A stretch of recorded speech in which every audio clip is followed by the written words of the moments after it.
Guys, magandang hapon po. Testingin natin yung 8 kilowatt natin na 4,000 continuous. Yan, nandito. Dito ko nilagay, dito ko sinetap kasi malapit sa aircon. Yan, sinaksak ko muna yung ATS natin sa ano dito sa may outlet. Ano, manipis lang yung wire, pansamantala lang naman, for testing lang naman.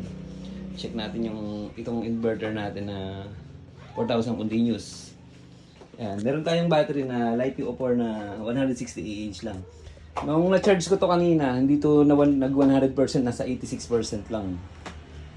Yan, buksan ko na yung nakasaksak yung sa ano natin, sa ATS natin ah. Yan.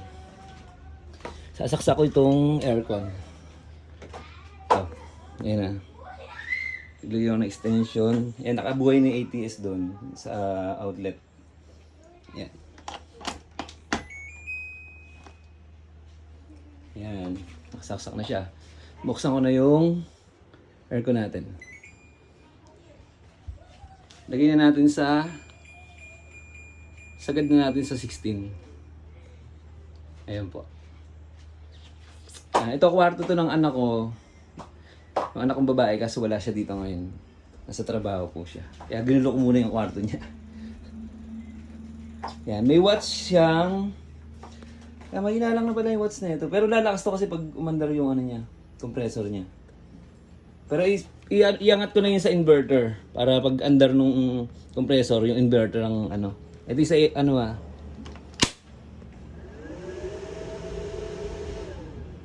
Yan, after 1 minute, yung power ng inverter, siya yung sasalo dito sa aircon. Siya yung sasalo ng power.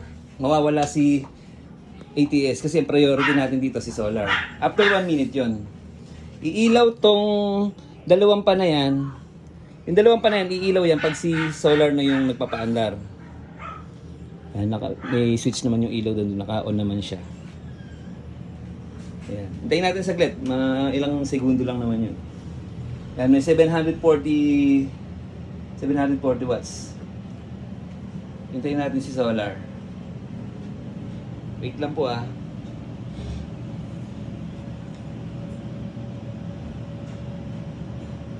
Yan, 900 na. 1,000. 1,000 yung konsumo nung aircon.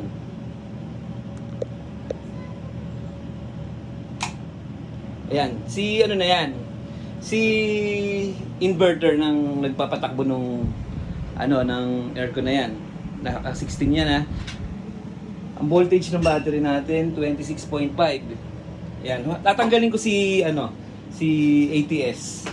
Ayan, hugutin ko muna dito para makita nyong si inverter lang talaga nagpapatakbo dyan. Ayan. Okay. Ang watts niya ay 1,000 mahigit, 1,1. Yan, mahigit. Pure ano lang to, pure solar lang. Wala ngang charging mula sa panel eh. Kasi nasa kwarto ako dito. Dito lang ako nag-setup nung testing na to, or demo lang. Pero mas maganda kung kung 300 yung yung battery, 314. Mas okay na okay yan. Tapos sasabayan ng charging sa umaga. Okay na okay po 'yun. Ayan. Saksak ko naman ngayon si ATS. Sasaksak ko si ATS. Ayan, saksak natin. Yan, may power ngayon yung ATS niyan. Ngayon, kunyari lang, gusto nyo muna si ATS ang sumalo ng power ng aircon na yan. Kunyari, si Meralco ang sasalo ng power. Pipindutin nyo lang to. Pipindutin nyo lang tong switch na to, mamamatay yung ilaw na yan. Ibig sabihin nun, si Meralco na. Ayan. Ayan, si Meralco na yan. Nagpapatakbo niyan. Pero buhay pa rin yung aircon natin, di ba? Okay, tapos nakita mo, ayan, gusto mo ulit, nagbago na naman naisip mo, gusto mo si solar na naman. Di syempre, pipindutin mo ngayon to, yung switch niya. Mabubuhay yung ilaw na indicator na yan pag si solar na yung ang kukonek. Kasi nga dito sa switch niya. Ito. O yan, si solar uli yan. O ito, si ATS natin, nandito, hugutin natin. O, diba si solar uli. Ganun kabilis po yung yung transfer niya. Okay? Tapos yung pag umaaraw naman, umaaraw lang, halimbawa umaaraw siya, nagkakarga siya, yan, basta yung ilaw. Pwede nyo namang ding i-switch to, yung ilaw ng pan. Pero mas maganda kung nakabuhay na lang yan sa araw. Ngayon sa gabi, kung gusto nyo patayin sa gabi, pwede naman yan dahil sa switch na yan. Okay? Ilang watts na? Ayan, 1,000 watts may get. Yan yung aircon natin, yan yung umaandar ha. Nakita nyo naman yung extension, walang daya. Ayan, oh. Okay. Kunin mga electric kettle, Han. Paandarin natin yung electric kettle. Sasabayan natin ang electric kettle yan. Kaya lang, syempre, yung voltage ng battery natin, medyo babagsak yan dahil wala siyang katulong. Pero medyo makulat naman yan. Yung tubig na yan. Okay. Okay na yan. Okay, lagay ko dito yung electric kettle. Saksak natin yan. Ayan. Ang voltage ng battery, 26.3. Ayan, walang ATS nakahugot sa ATS. Paandarin ko na to. Ayan, nag 2,500. 2,540.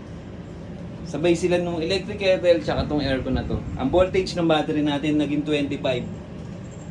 Ayan, ang low voltage disconnect natin ay 24.6. Ayan, well, pero kung may solar panel yan, mas okay na sasabayan niya ng solar panel sa umaga, dire-diretso. 4 na solar panel pwede dyan. Okay. Ilang watts? 2,500. Okay po. Hintayin natin kumulo. Pag kulo, okay na po. Tapusin ko na yung video. Pero yung voltage ng battery natin nasa 25.7. Okay. Electric kettle.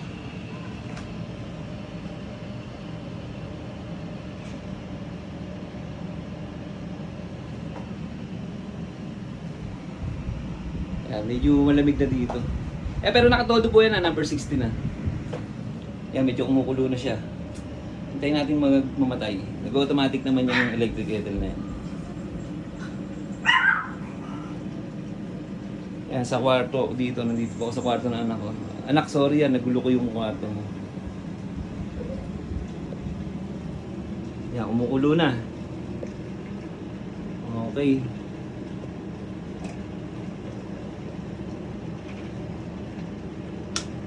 Yan, namatay na yung electric kettle. Siyempre, babagsak na yung watts niya. Pero ibig sabihin, napagsabay natin, di ba? Oy, Malo! Suto niyan ka. Okay. Yun lang po. Maraming salamat po sa inyo at sa mga nanood po. Thank you po sa inyo. God bless po. Ingat po kayo.